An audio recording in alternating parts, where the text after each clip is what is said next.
Quơ hả? Tim ơi chạy nhanh, anh quay phim mộ đó.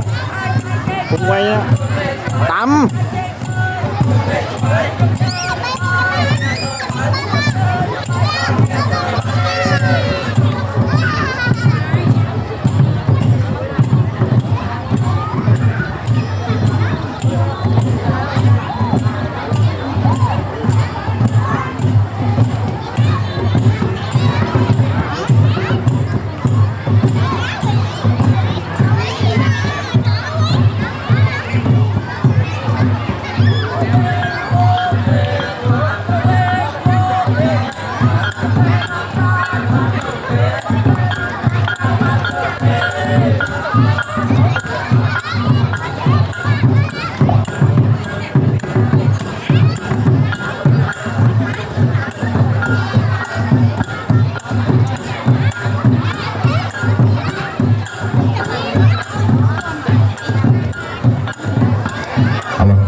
Và đây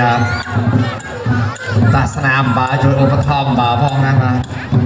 បាទយកឧបត្ថម្ភដល់ក្រុមសិល្បៈនេះយើងខ្ញុំផងគាត់ថាច្រើនគ្នាបាទច្រើនគ្នាណាហើយបង្ហាត់បង្រៀនហើយជាពិសេសគេថាជូនចៅផងហើយជាពិសេសគេថាសម្រាប់នៅការថវិកាសម្រាប់នៅវត្តរបស់យើងផងសម្រាប់សាបរបស់របរដើម្បីយើងថែរក្សាប្រពៃណីជាតិខ្មែររបស់យើងផងដូចជាគេថាសូមពរណាដល់អស់ប្រជាពលរដ្ឋបរិស័ទយើងលោកយាយលោកតាយើងយុវជនយុវកញ្ញាទាំងអស់បានជួយឧបត្ថម្ភដល់ក្រុមសិល្បៈនេះយើងខ្ញុំផងហើយជាពិសេសគេថាបណ្ឌិតយើងជាអ្នកទទួលនៅឈ្មោះ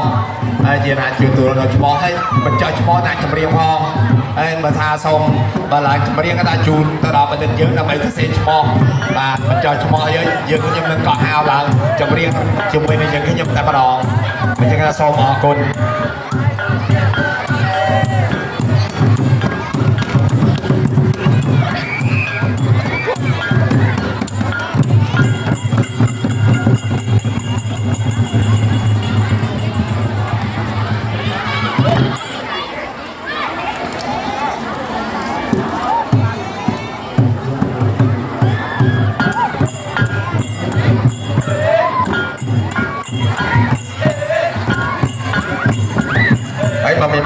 như là khang về thang á dù anh nhưng khang về thang có mà ra có mà đây nó tổng hàng chừng vào vậy